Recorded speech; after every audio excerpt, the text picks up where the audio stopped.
সমুদ্রের ধারে মাছ না খেলে হয়?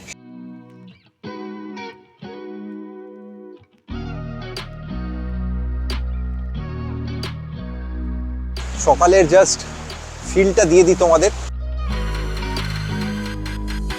ফুল খেয়ে নিলাম আগে।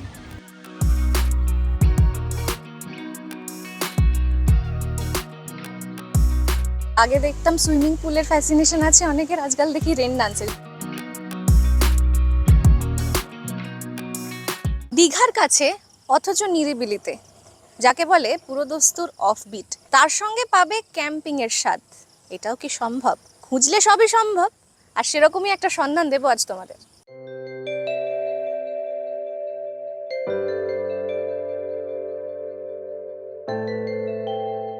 এ যেন সেই ছোটবেলার দীঘা। ঝাউবন, বালি, সমুদ্র, ঢেউয়ের আওয়াজ আর পাত পেরে ভুরিভোজ। মাছে ভাতে বাঙালির চিরন্তন নস্টালজিয়া। কিন্তু এখন কি আর সেসব পাওয়া যায়? দীঘাও তো এখন কংক্রিটের জঙ্গল, মানে ভিড়, আওয়াজ আর চিৎকার। কোথায় গেলে পাবে দুদণ্ড সুখ? হ্যালো বন্ধুরা, আজ তোমাদের জন্য নিয়ে এসেছি ছোট্ট একটা উইকেন্ড ড্রাইভ, সঙ্গে দীঘার একদম অফবিট লোকেশনে দারুণ একটা প্রপার্টি। ঠিক রিসর্ট নয়, আন্তরিকতায় একদম হোমস্টের মতো, সঙ্গে ক্যাম্পিং এর স্বাদ। স্টাইলিং ক্যাম্পার্স। কি ভাবছো পরের উইকেন্ডের ছুটিটা এখানেই প্ল্যান করবে? তাহলে ভিডিওটা কিন্তু শেষ পর্যন্ত দেখতে হবে।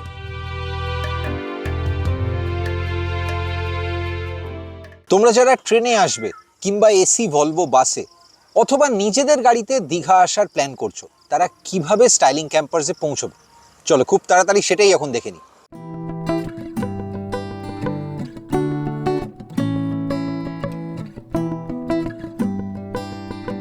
নির্জন, নিরিবিলি আর মনের মানুষের সঙ্গে একটা উইকেন্ড।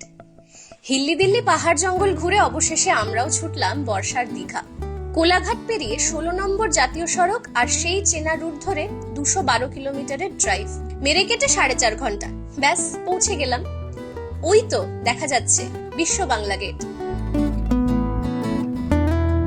আসলে স্টাইলিং ক্যাম্পার্সে পৌঁছানোটা জলের মতো সহজ। যারা ট্রেনে আসবে তারা দীঘা স্টেশন থেকে টোটো নিয়ে নাও, সোজা চলে এসো বিশ্ব বাংলা গেট। যারা ধর্মতলা থেকে বাসে বা এসি ভলভোয় আসবে, তোমাদেরও নামতে হবে এখানে। তারপর দরদাম করে একটা টোটো ধরে নাও। বিশ্ব বাংলা গেট থেকে সৈকত সুন্দরী মানে মেরিন ড্রাইভ ধরে এগোতে হবে শঙ্করপুরের দিকে, বড়জোর 2 কিলোমিটার। তোমরা যারা নিজেদের গাড়িতে আসবে, তাদের সুবিধার জন্য আমাদের জার্নির গুগল ম্যাপ লিংক এই ভিডিওর নিচে ডেসক্রিপশনেই দিয়ে দিলাম।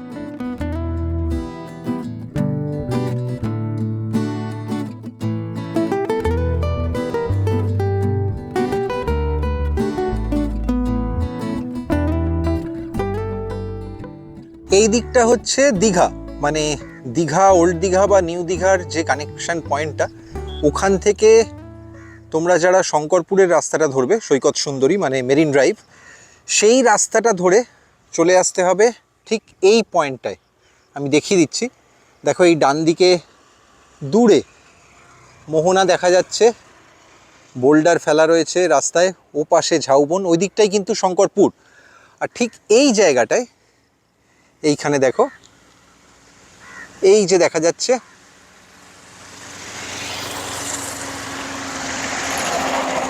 সাঁকো করা রয়েছে, এটাই কিন্তু স্টাইলিং ক্যাম্পার্সে ঢোকার এন্ট্রি পয়েন্ট। আর এইখান থেকে একটা সুন্দর ছোট্ট সিঁড়ি করা আছে সাঁকোর মতো, সেটা দিয়ে নেমে ওই নিচে একটা প্রাইভেট রোড আছে, সেই প্রাইভেট রোডটায় পৌঁছানো যায়। তারপর এই হচ্ছে এন্ট্রি। তোমরা যারা দীঘার দিক থেকে আসবে বা শঙ্করপুরের দিক থেকে আসবে, তারা মনে রাখার জন্য গুগল ম্যাপে কিন্তু অবশ্যই তরুণ সংঘ নামটা দেখে নেবে, কারণ স্টাইলিং ক্যাম্পার্স দুটো শো করে, যার মধ্যে তরুণ সংঘের পাশে যে স্টাইলিং ক্যাম্পার্সটা, সেটাই এই প্রপার্টিটা। আর একটা যে প্রপার্টি, সেটা সম্ভবত রিসর্ট বা অন্য কোনো নামের কনফিউশন আছে।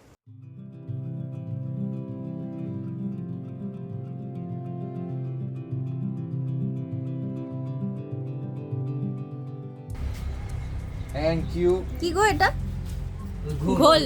আচ্ছা, হ্যাঁ, বা গরমের জন্য খুব ভালো। দেখি দে, খেয়ে দেখি। আপাতত ঘোল খেয়ে নিলাম আগে।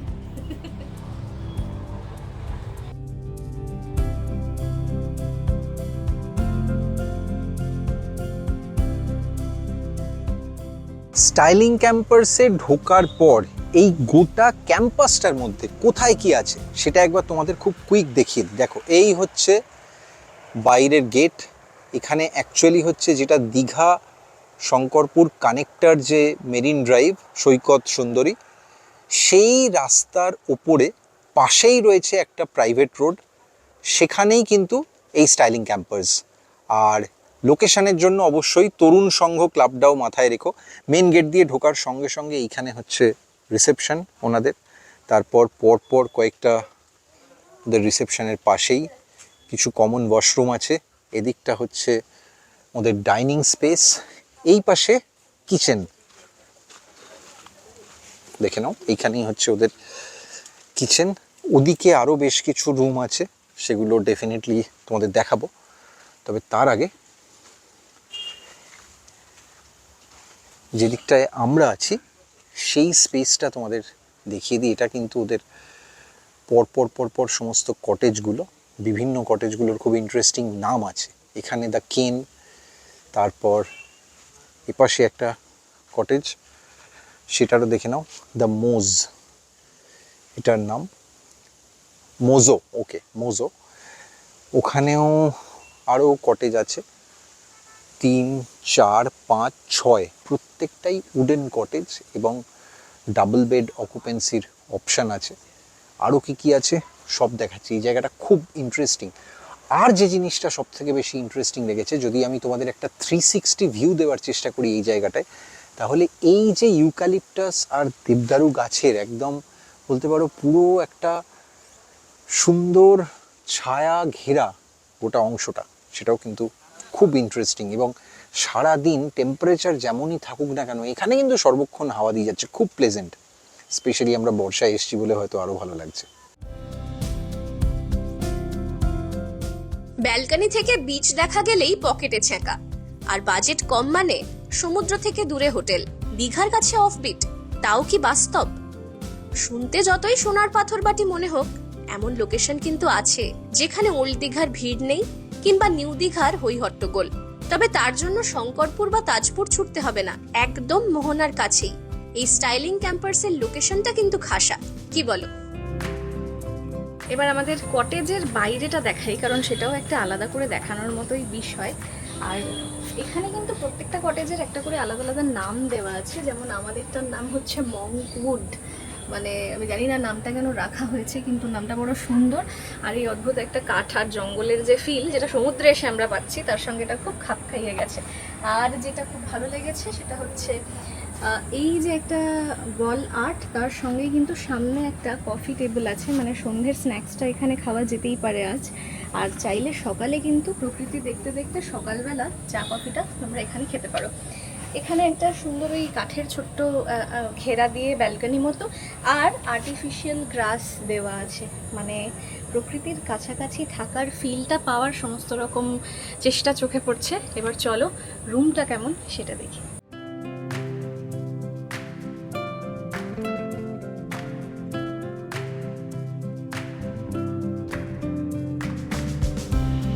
বাইরে যেরকম একটা চা খাওয়ার সুন্দর মানে কফি টেবিল মতো আছে, ভেতরে ঢুকেই এখানে একটা টেবিল আছে যেটা বেশ বড় আয়তনে, মানে এখানে জিনিসপত্র যেমন রাখা যায় আমাদের যেরকম টুকটাক রাখা আছে, তার সঙ্গে কিন্তু তোমরা চাইলে এখানে গুছিয়ে বসে ডিনারটাও করতে পারো। আবার এই টুলটা বের করে নিলে এটা ড্রেসিং টেবিলের মতো হয়ে যায়, কারণ এখানে একটা আয়না দেওয়া আছে। মোটামুটি মাল্টিপারপাস ইউজেজের একটা ব্যাপার, এবং সেটা খুব এস্থেটিক্যালি করা। এবার রুমের এদিকটাতে আসি। আচ্ছা, এখানে যে দুটো প্লাগ পয়েন্ট দেখতে পাচ্ছ, এই পুরো রুমে কিন্তু এই দুটো প্লাগ পয়েন্টই তোমরা পাবে। আর এখানে সুন্দর করে একটা জামা কাপড় টাঙানোর হ্যাঙ্গারের মতো দেওয়া আছে। এরপর চলো এদিকটায় আসি। আচ্ছা, অবশ্যই এটা কিন্তু এসি রুম, আর পুরো রুমটা তোমরা বুঝতেই পারছো একটা দরমার বেড়ার মতো করা আছে, মানে বাইরে একটা স্ট্রাকচার অথচ তার ভেতরে ঠান্ডাও থাকবে, আবার খুব এস্থেটিক হবে, সেরকম একটা দরমার পুরো বিষয়। আর তার সঙ্গে শুধু এইখানটা, শুধু এই জায়গাটা, এখানে কিন্তু একটা ইটের গাঁথনির মতো ডিজাইন করা আছে। আর দেখো প্রদীপ্ত যত ক্যামেরাটা ঘোরাচ্ছে, পুরো রুমে অদ্ভুত সুন্দর একটা পর্যাপ্ত পরিমাণ আলো, কিন্তু কোথাও আলোটা চোখে লাগছে না, ভীষণ এস্থেটিক, বারবার যেটা আমি বলছি। আর নিশ্চয়ই এটা তোমাদের এতক্ষণে চোখে পড়ে গেছে, শেষ এরকম উদ্যোগ কোনো জঙ্গলের প্রপার্টিতে আমি দেখেছি। স্মোকিং পুরো প্রপার্টিতেই অ্যালাউড নয়, আর রুমের মধ্যে স্মোক করে কোনো রকম কোনো সমস্যা সৃষ্টি করার চেষ্টা করলে কিন্তু 1000 টাকা ফাইন। আর এই উদ্যোগের জন্য এদের সবাইকে আমার তরফ থেকে একটা সাধুবাদ।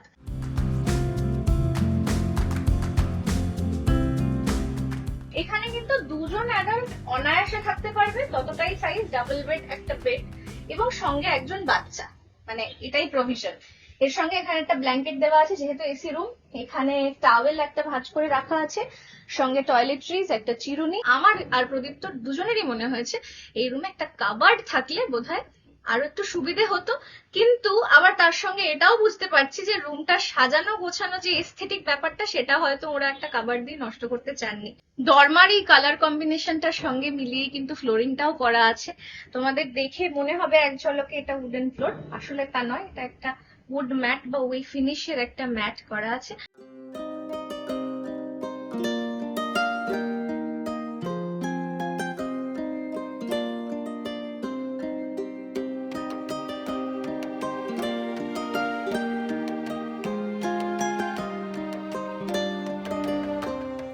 কটেজের পুরো এরিয়ার মতোই ওয়াশরুমটাও কিন্তু সাইজে বেশ বড়।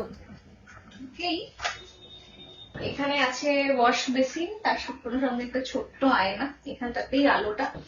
আর এইখানে টয়লেট্রিজ গুলো রাখার জায়গাটা করা আছে। নিচে মিক্সার সহ জলের ব্যবস্থা, মানে ঠান্ডা গরম দুটো জলই আছে। আর এর ওপরেই হচ্ছে শাওয়ারের প্রভিশনটা। শাওয়ারের পরে ওদিকে হচ্ছে গিজার, আর এটাও কিন্তু ওয়েস্টার্ন স্টাইল টয়লেট। এখানে একটা কমোড আছে। আর যে কোনো প্রপার্টিতে যখনই ওয়াশরুমটা ছোট করে দেওয়ার প্রবণতা কম হয়, মানে ওয়াশরুমটা খুব ছড়ানো হয়, আমি কিন্তু সেই প্রপার্টিকে একটু হলেও এক্সট্রা নম্বর দেওয়ায় বিশ্বাসী। স্টাইলিং ক্যাম্পাসকেও সেটা দিলাম।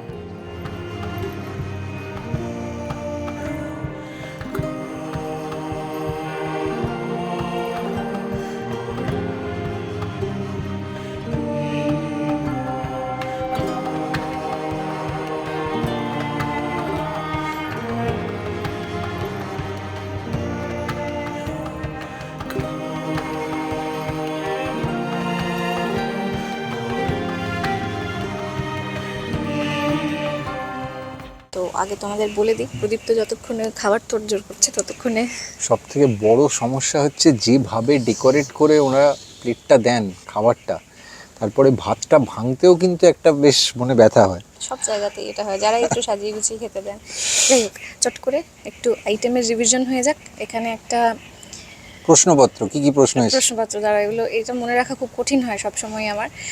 এখানে একটা সব সবজি দিয়ে মাছের মাথা দিয়ে চচ্চড়ি মতো আছে, তার সঙ্গে ডাল, আলু ভাজা, শসা, পেঁয়াজ, লেবু, 2 রকম মাছ আছে। সমুদ্রের ধারে মাছ না খেলে হয়। একটা কাতলা মাছের আইটেম আছে, একটা পমফ্রেট মাছের প্রিপারেশন আছে, টক দই আছে, চাটনি আছে। এখানে পুরো কেয়ার টেকার বলতে পারো বাবুদাকে, প্রপার্টিটা, এবং বাবুদার মা এবং ওনার ওয়াইফ, তারা কিন্তু রান্না করেন, পুরো হেসেলটা ওরা সামলান।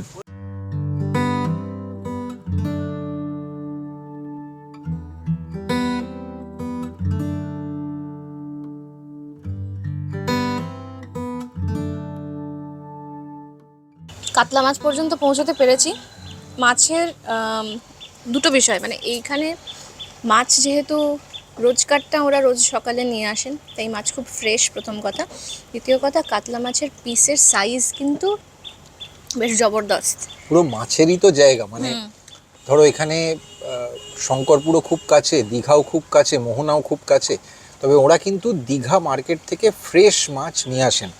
আর ওদের মাছগুলোও কিন্তু যেহেতু দুটো মাছ, সেই জন্য সবসময় একটা অদ্ভুত কম্বিনেশন থাকে। মানে রুইয়ের সঙ্গে গলদা চিংড়ি থাকে, অনেক সময় কাতলা মাছের সঙ্গে পমফ্রেট, যেমন আজ আমরা খাচ্ছি, এরকম একটা অ্যাভেলেবিলিটিরও তো কিছুটা ব্যাপার আর আছে। এর বাইরে তোমাদের যদি আলাদা করে কোনো মাছের ফ্যাসিনেশন থাকে, মানে ধরো কেউ এসে ভেটকি খেতে চাইলো বা কেউ এসে হয়তো ইলিশ খেতে চাইলো, তাহলে সেটাও কিন্তু ওরা করে দেন।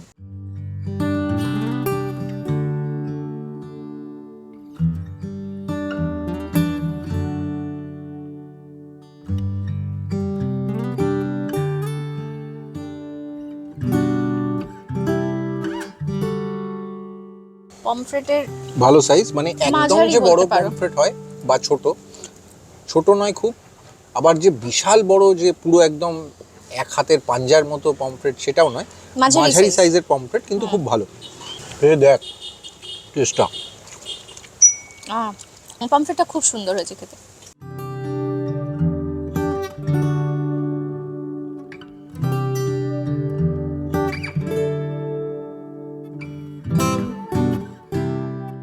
এই পুরো স্টাইলিং ক্যাম্পাসের যে সেন্টার পয়েন্ট, সেটাকে যদি আমি দুভাগে ভাগ করি, তাহলে এই ভাগটায় যে চওড়া জায়গাটা আছে সুন্দর করে একটা ঘেরা মতো, সেটা কিন্তু রেন ডান্সের জন্য।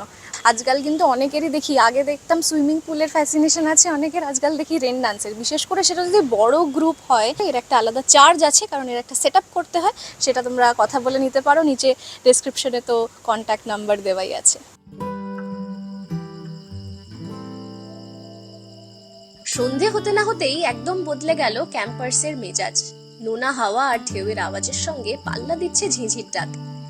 এখানে আলোর ব্যবহার বেশ পরিমিত, ওই যেটুকু না হলেই নয়। কটেজগুলো আলো জ্বলে উঠতেই পুরো অন্যরকম লাগছে। আলোর বাহারে মুহূর্তে মুহূর্তে পাল্টাচ্ছে লনের ব্যাকড্রপের রং। আহা, এ বড় মায়াবী পরিবেশ। সন্ধ্যের স্ন্যাক্সে মুড়ি, পকোড়া আর চা বিস্কুট দিব্যি জমে যায়। সঙ্গে বারবিকিউ এর ব্যবস্থাও আছে, তবে তার খরচটা প্যাকেজের বাইরে।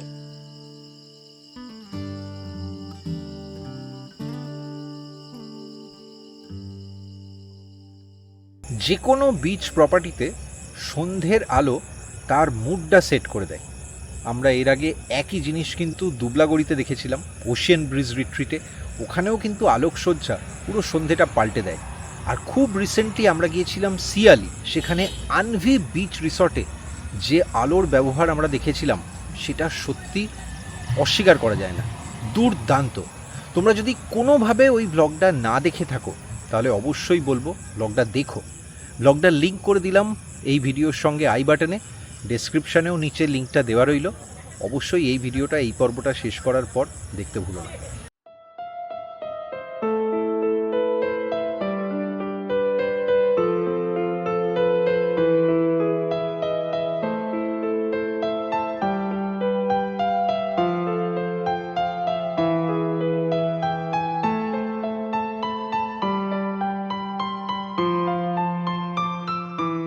এই প্রপার্টিতে ঢোকার সঙ্গে সঙ্গে ডান হাতে যে ওই ডাইনিং হলটা পড়ে, যেটা সব দিক থেকে ওপেন, সেখানে সন্ধেবেলা যে সুন্দর একটা লাইট জ্বলছে, একদম ডিম লাইট, চোখের আরাম। সেটা কিন্তু আড্ডার জন্য একটা দারুণ জোন বলতে পারো। মানে বড় গ্রুপ হলে গানের লড়াই, নিজেদের মধ্যে কোনো মজা ঠাট্টা, টুকটাক খাওয়া দাওয়া, এই সব কিছুর জন্য খুব আইডিয়াল।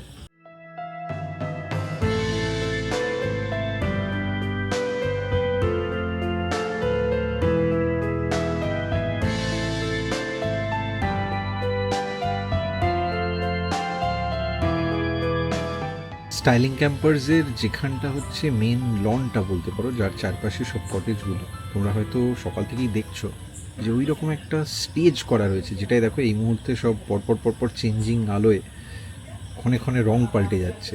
এটা কিন্তু একটা দারুণ সুন্দর ভাবনা থেকে করা। ওখানে একটা ছোট্ট অ্যাক্টিভিটি স্টেজ আছে। যদি কোনো বড় গ্রুপ বা বড় দল কেউ একসঙ্গে কোনো গ্রুপ অ্যাক্টিভিটি ওখানে করতে চায়, কোনো কুইজ কন্টেস্ট, কোনো মজার গেম শো বা এই সমস্ত কিছু, তার জন্য ওটা কিন্তু একটা দারুণ ব্যবস্থা। ওখানে একটা ছোট্ট পোডিয়াম করা আছে।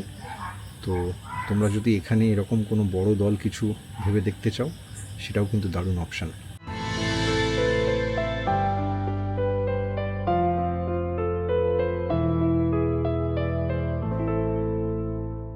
বুঝতে পারছি না, স্টাইলিং ক্যাম্পাসের থাকার অভিজ্ঞতাটা বেশি স্পেশাল, না খাওয়া দাওয়াটাকে বেশি নম্বর দেব? দীঘা এসে জমিয়ে মাছ না খেতে পারলে আর কিসের মজা? দুপুরের পাতে কাতলা আর পমফ্রেট তো জবরদস্ত ছিলই, রাতে চিকেন। তবে এখানে মাছের আইটেম সিজন অনুযায়ী পাল্টায়, মানে যখন যেরকম মাছ পাওয়া যায়।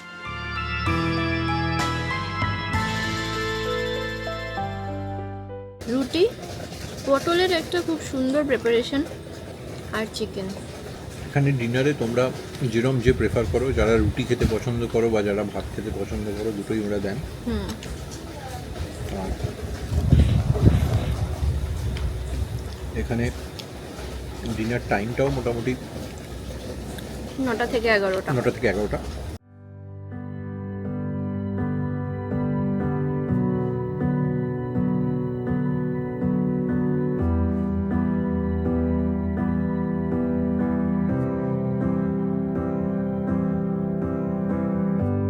We left a room of fire once again, love. Yeah, we said some things we didn't mean, hun. I always start the fight and you put the fire out. I always say too much and I get jealous. I never hear you out and that is selfish.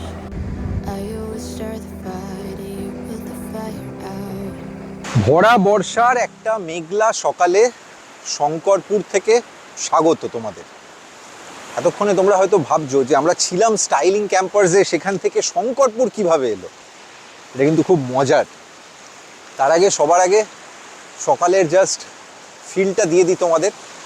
এই হচ্ছে সমুদ্রর মেজাজ এই মুহূর্তে। আর পেছনে দেখতে পাচ্ছ ঝাউবন, শঙ্করপুরের famous. আস্তে আস্তে বিচ অ্যাক্টিভিটিও একটু করে বাড়ছে, লোকজনের আনাগোনা বাড়ছে। তার কারণ আজকে কিন্তু একটা ছুটির দিন। এইবার দেখো ঢেউ কীরমভাবে আসছে, ক্রমশ ঢেউ কিন্তু এগিয়ে আসছে, সমুদ্র এগিয়ে আসছে। তার কারণ যত বেলা 10টার দিকে 11টার দিকে ঘড়ির কাঁটা এগোবে, জোয়ার কিন্তু ক্রমশ হাই টাইডের সময় আসছে। যেটা বলছিলাম, এই যে স্টাইলিং ক্যাম্পার্সে আমরা আছি, ওই স্টাইলিং ক্যাম্পার্স থেকে খুব সহজেই কিন্তু অনেকগুলো জায়গায় যাওয়ার অপশান আছে। দীঘা তো যাওয়াই যায়, দীঘার অফবিট মানে দীঘা তো ডেফিনেটলি যাওয়া যায়। তাছাড়া দীঘা মোহনায় যাওয়া যায়। আর শঙ্করপুর অলমোস্ট একই রকম ডিস্টেন্স। সুতরাং সমুদ্রের মজা নিতে সকাল সকাল আমরা চলে এলাম শঙ্করপুর।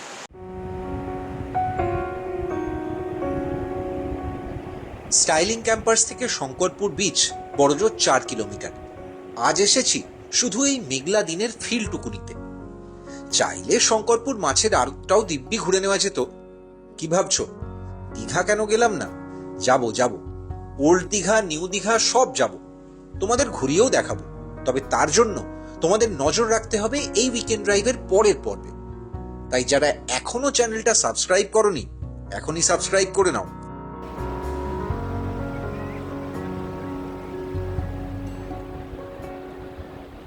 দীঘা, শঙ্করপুর, তাজপুর এই পুরো বেল্টটায় সমুদ্র তো খুব সুন্দর, কিন্তু এখন আমার যেটা মনে হয় মানে যেটার খুব অভাব বোধ করি সেটা হচ্ছে ঝাউবন। সত্যি এখানে এই একটা ব্যাপার যেটা কিন্তু পুরো মানে কমতে থাকা। ঝাউবন আমি জানি না, মানে এরপরে হয়তো একটা সময় আসবে যখন খুঁজে পাওয়াটাই দুষ্কর হয়ে যাবে এই বেল্টে। কিন্তু কি আশ্চর্য ব্যাপার, দীঘা থেকে কয়েক কিলোমিটার পেরিয়ে একটু যদি উড়িষ্যার দিকে যাওয়া যায়, তাহলে আমরা খুব রিসেন্টলি ঘুরে এসেছি দাগাড়া সি বিচ।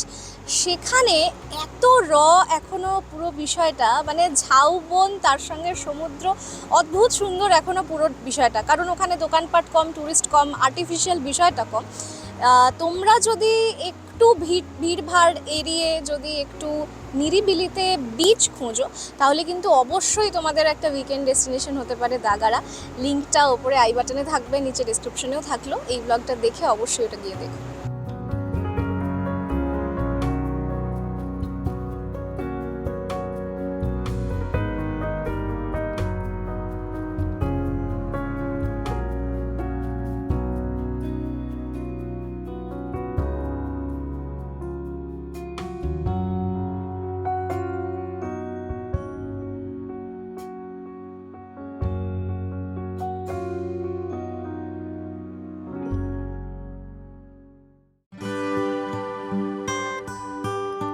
সকাল সকাল শঙ্করপুরের হাওয়া খেয়ে ক্যাম্পাসে ফিরেই দেখি ব্রেকফাস্ট রেডি। খিদেও পেয়েছিল, তাই আমরা নিলাম মুড়ি আর সাদা আলুর তরকারি, সঙ্গে ডিম সেদ্ধ, মিষ্টি আর চা। তোমরা চাইলে মুড়ি ঘুগনিও খেতে পারো। এছাড়া এখানে জলখাবারে থাকে ফুলকো লুচির সঙ্গে আলুর চচ্চড়ি।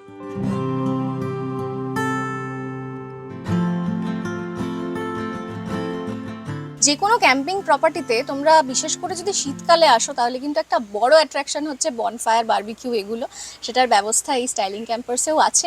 আর এখানে বারবিকিউ এরিয়াটা একদম প্রপার্টির সেন্টারে, মানে বারবিকিউয়ের একদিকে হচ্ছে ডাইনিং এরিয়া আর আমার ডান দিকে হচ্ছে রেন ডান্সের জায়গাটা, যেটা দেখিয়েছি এর আগে। তো এখানে আবার বারবিকিউ তো ওই জায়গাটাতে হয় একটু পেছনে, কিন্তু আমি যেরকম বসে আছি এরকম অনেকগুলো কাঠের বেঞ্চ পুরো জায়গাটাকে ঘিরে দেওয়া আছে, মানে এখানে বসে বেশ গান বাজনা হই হুল্লোড় একটা হতেই পারে। আর বারবিকিউর জন্য অবশ্যই চার্জটা এক্সট্রা, ওটা প্যাকেজে তো ইনক্লুডেড নয়। তোমরা যদি বড় গ্রুপ আসো সেক্ষেত্রে সবসময় খরচের দিক থেকে সুবিধে হয়। 1 কিলো যদি চিকেন বারবিকিউ অর্ডার দাও তাহলে এখানে তার প্রাইস হচ্ছে 550 টাকা। কম জন সংখ্যায় থাকলে 500 অর্ডার দিতে পারো, 500 গ্রামের জন্য লাগবে 300 টাকা। আর শুধুমাত্র চিকেন নয়, এখানে কিন্তু পমফ্রেট বা আরও কিছু মাছের বারবিকিউও হয়, তবে সেটার জন্য তোমাদের একটু আগে থেকে কথা বলে ওদের একটু আগে থেকে অর্ডারটা দিয়ে দিতে হবে।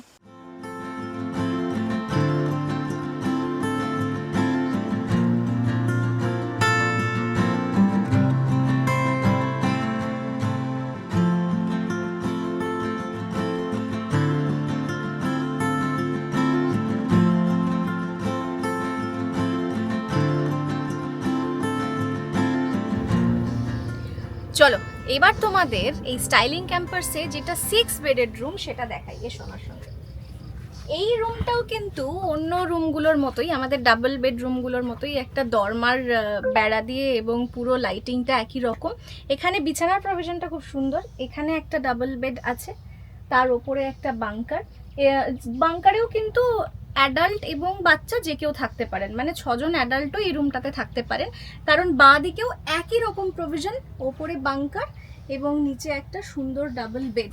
আর এই যে আমি যেখানে দাঁড়িয়ে আছি ঠিক সেখানেই হচ্ছে এখানকার যে ড্রেসিং টেবিল বা আয়না সেটা, আর তার সঙ্গে একটা বড় এসি রয়েছে যেটা এই রুমটার জন্য কিন্তু যথেষ্ট। একটাই বিষয়, এখানে এই রুমটার ওয়াশরুমটা হচ্ছে ঠিক কটেজের বাইরেই।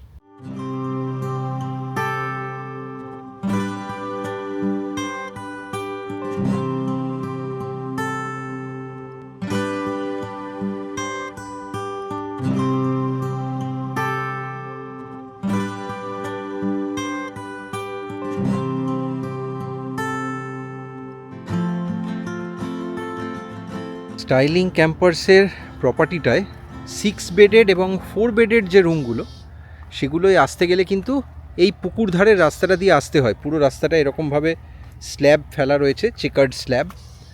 আর এখানে বর্ষাকালে একটাই হয়তো সাপখোপের কিছু সমস্যা থাকলেও থাকতে পারে, আমরা জানি না সেটা। তবে এই হচ্ছে পুকুরটা, আর ওই পাশে যেটা দেখতে পাচ্ছ দুখানা, ওই দুটো হচ্ছে 4 বেডার। আর এই দিকে যে লোকেশনটা দেখতে পাচ্ছ এইটা হচ্ছে কিন্তু 6 বেডার রুমটা। আর এই যেগুলো এরকম ডক মতো করা রয়েছে সুন্দর, দেখো, এটা যাদের মাছ ধরার নেশা আছে তাদের জন্য কিন্তু খুব ভালো।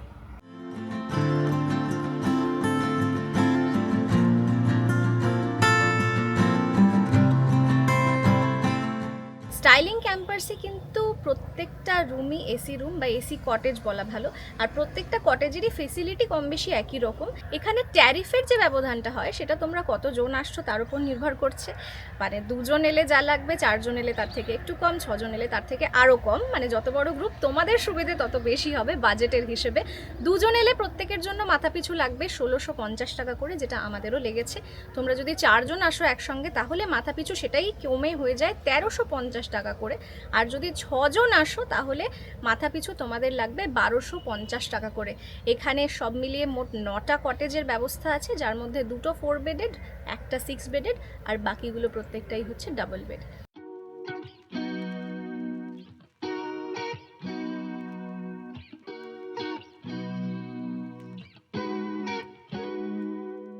স্টাইলিং ক্যাম্পাসে চেক ইন করা যায় বেলা 11টায় আর চেক আউট সকাল 10টায়। তোমরা যারা সরাসরি বুকিং করতে চাও তাদের জন্য যোগাযোগের নাম্বার এই ভিডিওর ডেসক্রিপশনেই দিয়ে দিলাম। এই পর্বটা তোমাদের কেমন লাগলো কমেন্টে লিখতে ভুলো না কিন্তু। কোনো প্রশ্ন থাকলে আমাদের সঙ্গে যোগাযোগ করতে পারো এই নাম্বারে। আমাদের কাজ ভালো লাগলে ভিডিওটা যত বেশি পারো শেয়ার করো। এই চ্যানেলে নতুন হলে সাবস্ক্রাইব করে নিও। যদি আগেই সাবস্ক্রাইব করা থাকে তাহলে বেল আইকনে ক্লিক করে দেখে নিও অল নোটিফিকেশন এনেবল করা আছে কিনা। আমাদের বেড়ানোর সব টাটকা আপডেট পাবে ইনস্টাগ্রাম আর ফেসবুকে, তাই ওখানেও লাইক ফলো করে নিও রেকর্ডিং মোড। আজ এটুকুই, পরের পর্বে ফিরছি খুব তাড়াতাড়ি।